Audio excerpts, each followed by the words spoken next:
There was a moment, late on a quiet Thursday afternoon, when Linda believed she was saving her grandson's life. The phone call sounded urgent, panicked, almost desperate. "Grandma, please don't tell Mom and Dad." Linda's heart dropped immediately, because the voice on the phone sounded exactly like Ethan, her grandson.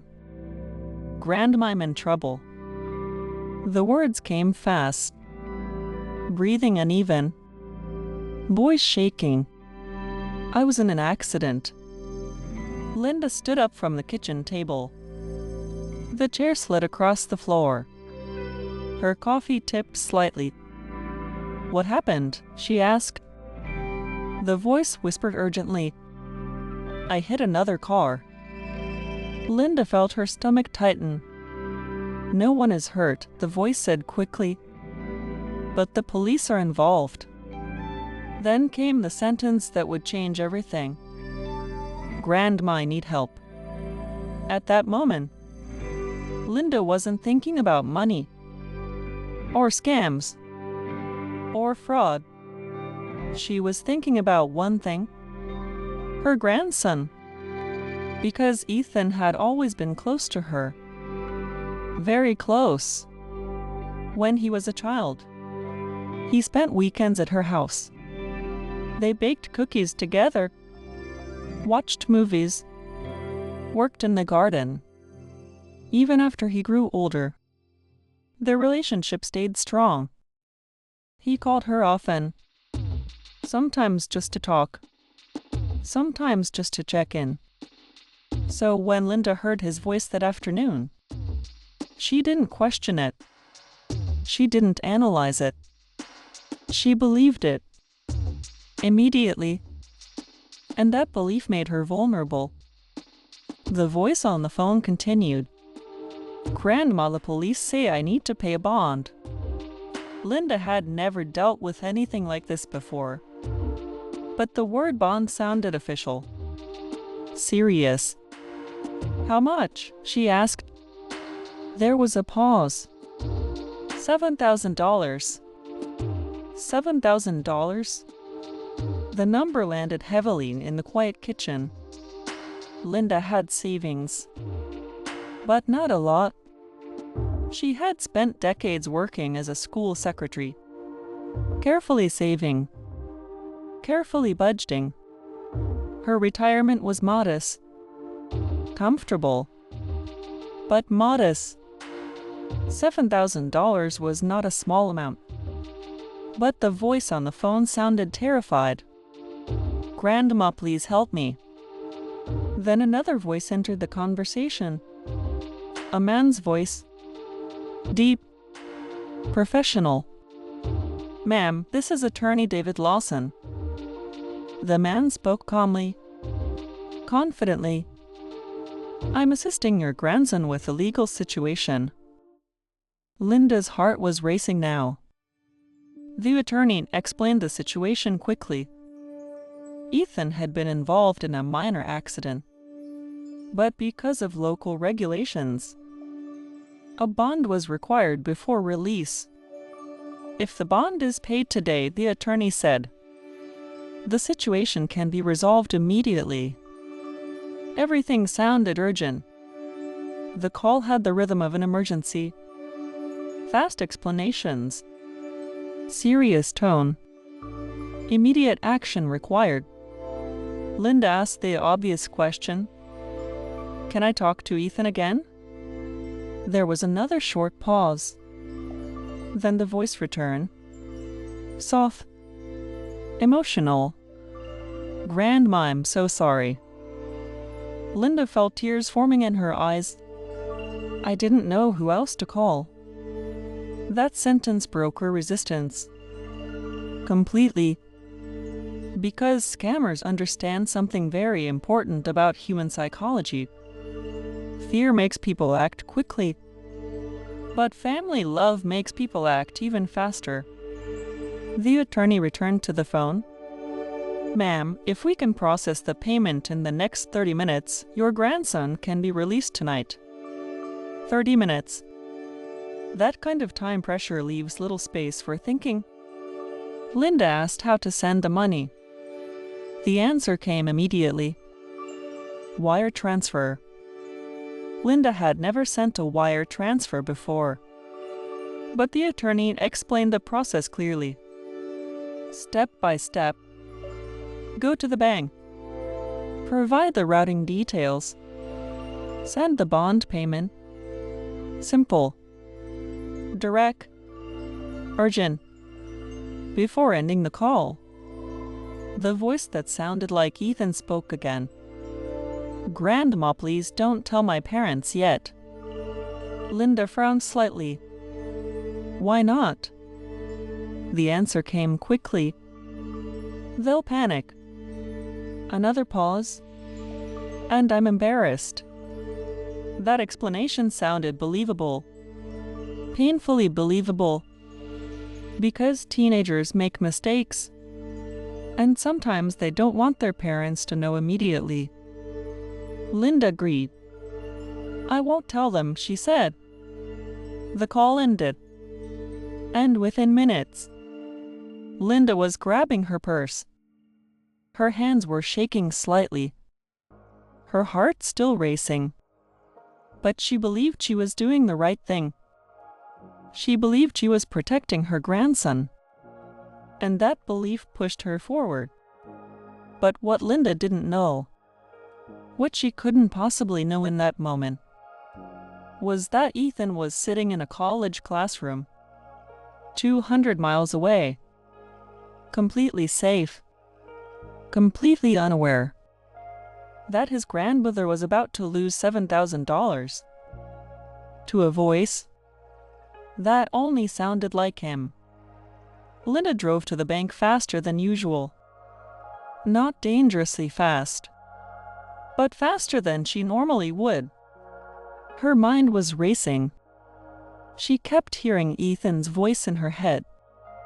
Grandma, please help me. Those words echoed again and again. When fear mixes with love, clear thinking becomes difficult. Linda parked in front of the bank. The same branch she had used for years. The same building where she deposited her paychecks when she was still working. She walked inside. The bank was quiet.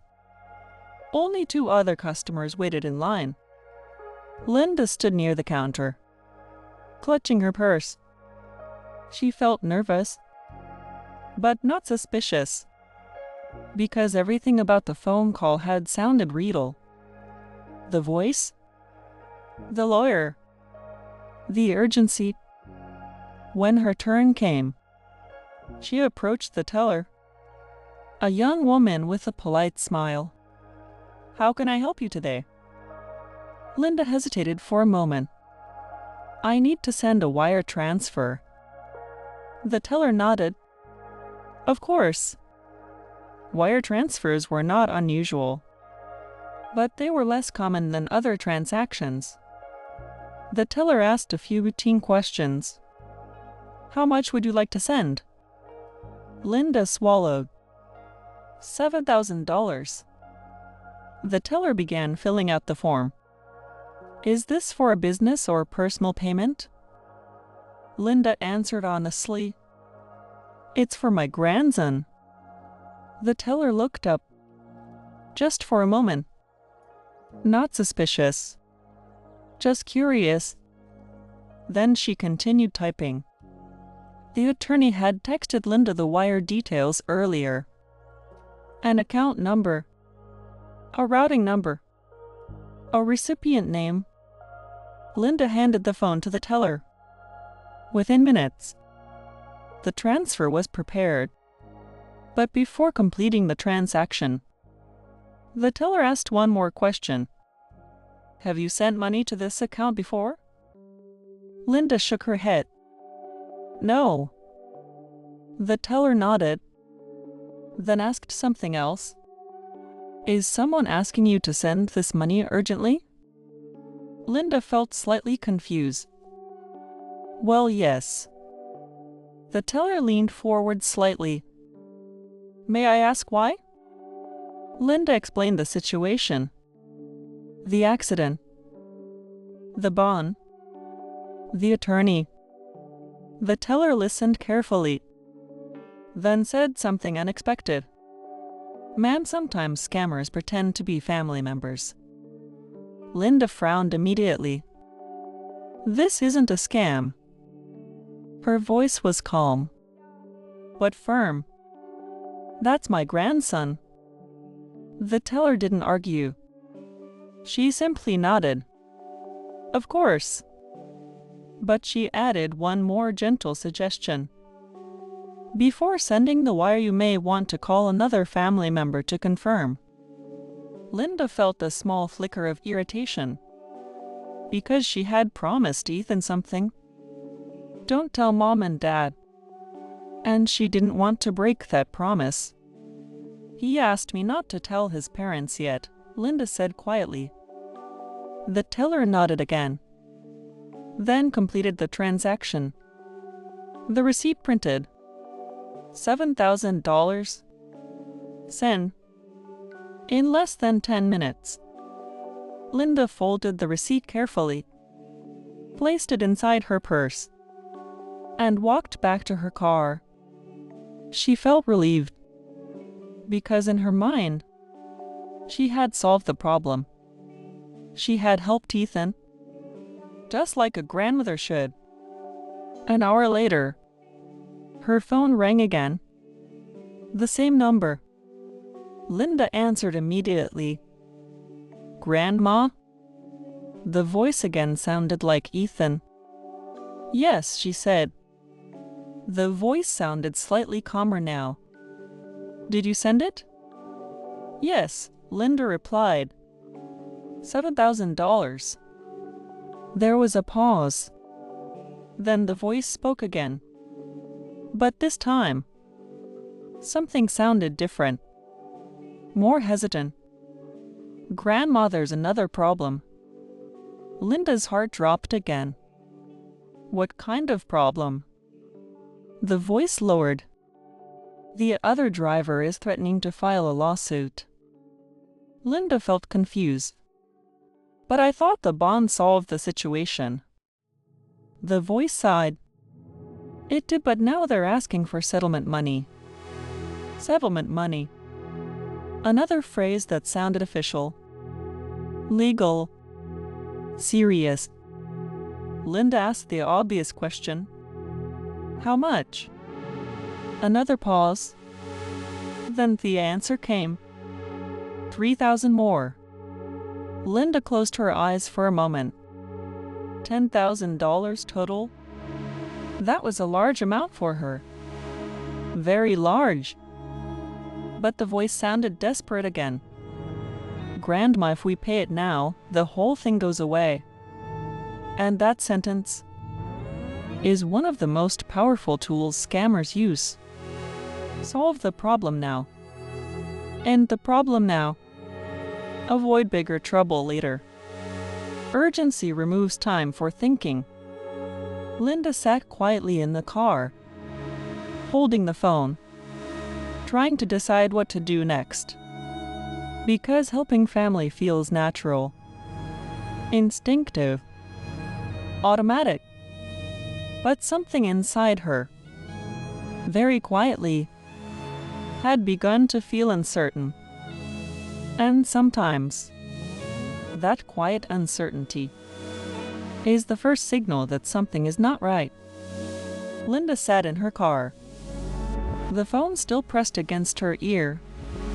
The voice that sounded like Ethan was waiting. $3,000. That was the new request.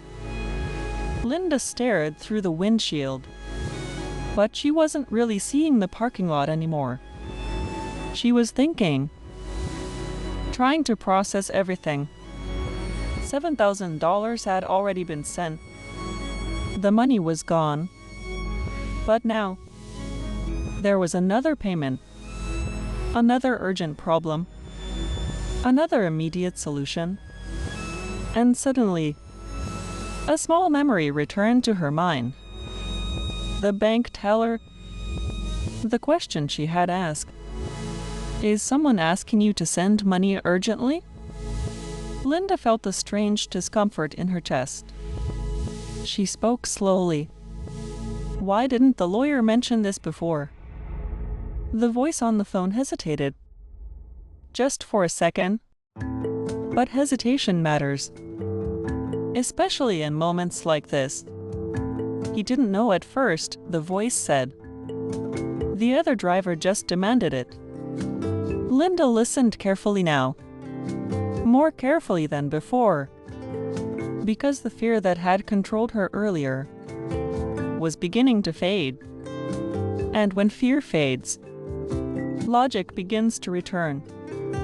Linda asked another question. "Where are you right now?" The answer came quickly. "At the police station." Linda frowned. "What police station?" Another pause. "A local one." Linda's eyebrows narrowed slightly. "What city?" The pause this time was longer. Long enough to feel uncomfortable. Then the voice answered. "Phoenix." Linda felt her stomach twist. Because Ethan didn't live in Phoenix. He was attending college in Colorado, 2 states away. Linda had visited him there just 2 months earlier. Something suddenly felt very wrong. Very wrong. The voice on the phone continued speaking, trying to regain urgency. "Grandma, I really need the money soon." But Linda wasn't listening the same way anymore. Because once doubt enters the mind, everything sounds different. The voice, the story, the explanations, all of it begins to feel slightly off. Linda made a decision. A small one, but an important one. "Give me 10 minutes, she said. The voice objected immediately. "Grandma, please hurry." Linda repeated calmly. 10 minutes. Then she ended the call. Her hands were trembling slightly now. But not from panic. From realization. Linda opened her phone contacts and searched for Ethan's number. The real Ethan. She hesitated for a moment, because part of her still hoped the situation was real. Because if it was real, then her grandson truly needed help. But if it wasn't real, then something much darker was happening. Linda pressed the call button. The phone rang. Once. Twice. Then Ethan answered. "Hey, Grandma." His voice sounded relaxed. Normal. Completely calm. Linda felt the world shift in that moment. "Ethan, where are you right now?" There was a short laugh. "In class." Linda closed her eyes slowly, because the truth had just arrived. Clear. Immediate. Her grandson was safe. He had not been in an accident. He had not called her earlier. And the voice she had trusted was a stranger. A stranger who had just taken $7,000 from her. Linda didn't tell Ethan the whole story right away. She simply asked one question. "Have you been calling me today?" Ethan sounded confused. "No." That single word confirmed everything. The call ended a few minutes later. Linda sat in the car. Silent. $7,000. Gone. And suddenly, the entire situation made terrible sense. The urgency, the secrecy, the request not to tell the parents. Those were not random details. They were part of the plan. Because scammers understand something very powerful. When people believe a loved one is in danger, they act quickly. And when people are asked to keep a secret, they don't verify the story. Linda slowly started the car. She drove back toward the bank. Not because the money could be recovered. Wire transfers move fast. And once they are sent, they are almost impossible to reverse. But Linda needed to tell someone, to report what had happened, to understand how it could happen so easily. And inside the quiet bank branch, the same teller from earlier recognized her immediately. Linda approached the counter. The teller looked up, concern appearing on her face. "Are you okay?"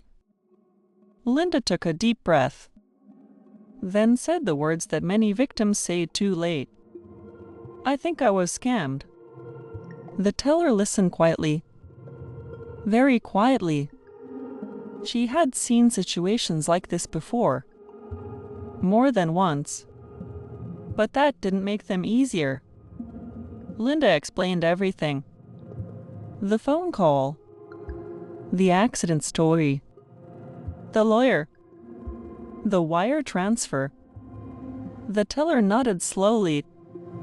"Let's see if we can contact the wire department," she said. She picked up the phone, made a call, spoke to someone in another office. For several minutes, Linda stood at the counter in silence, hoping, even though she already knew the answer. The teller hung up the phone gently, then looked back at Linda. "I'm very sorry." The words came softly, carefully. "The transfer has already been processed." Linda nodded. She had expected that answer.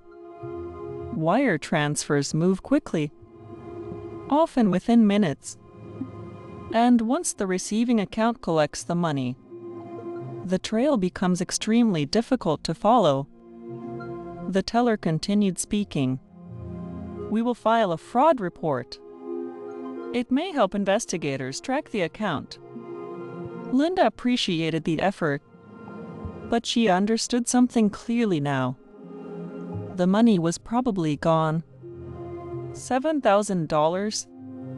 A large amount for someone living on retirement income. The teller asked one more question. "Did the caller tell you not to inform anyone?" Linda nodded. "Yes." The teller sighed gently. "That's a very common tactic." And it is.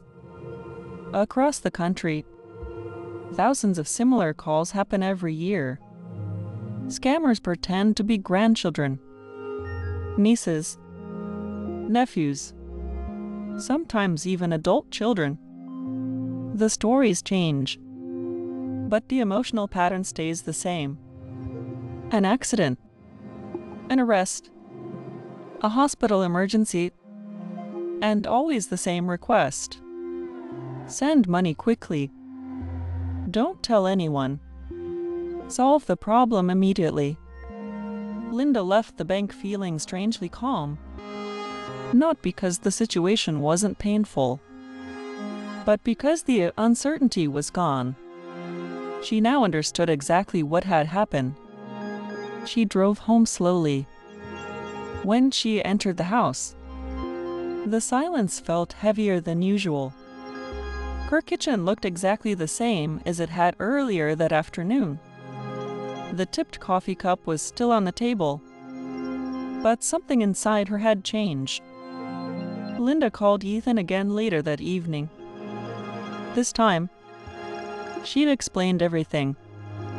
Ethan was shocked. He kept apologizing, even though none of it was his fault. "Grandma, I'm so sorry." Linda interrupted him gently. "You didn't do anything wrong." Because he hadn't. The scam had not depended on Ethan's actions. It had depended on something else. Love, trust, family bonds. Those are powerful emotions, and scammers know exactly how to exploit them. A few days later, Linda reported the fraud to the authorities. The Federal Trade Commission, the local police, the bank's fraud department. All of them took the report seriously, but they also explained something difficult. These scams often originate from organized groups, sometimes overseas, sometimes using stolen bank accounts. Tracking the money becomes extremely complex, and recovery is rare. But Linda still chose to report it, because every report helps investigators understand how the scams evolve and how to prevent future victims. Weeks passed, then months. The money never returned. But something else happened during that time. Linda began talking about the experience, first with close friends, then with neighbors, eventually with family members. And she discovered something surprising. Many people had received similar calls. Some had recognized the scam immediately.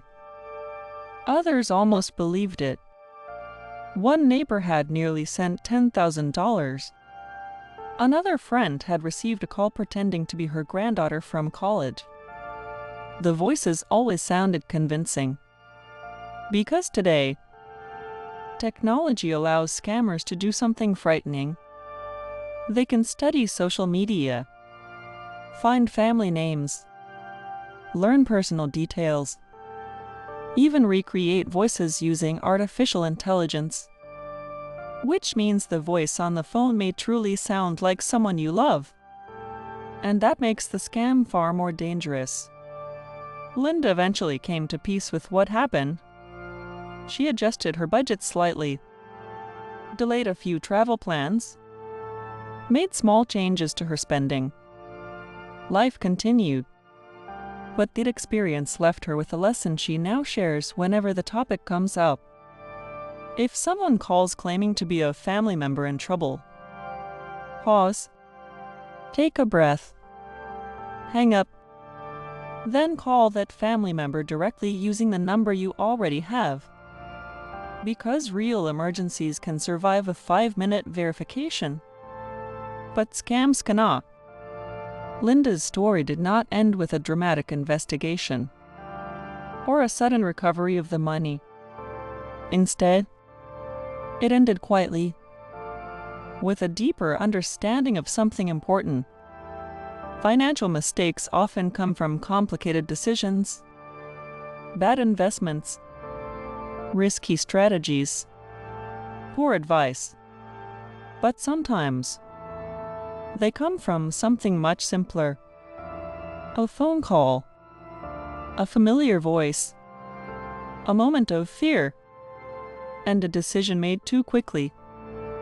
That is why awareness matters, especially after 50, especially during retirement, because the people who spent their entire lives building financial stability are often the same people scammers try hardest to deceive. And sometimes, the most powerful protection is not technology, not banks, not investigators. Sometimes, the most powerful protection is simply pausing long enough to ask one more question.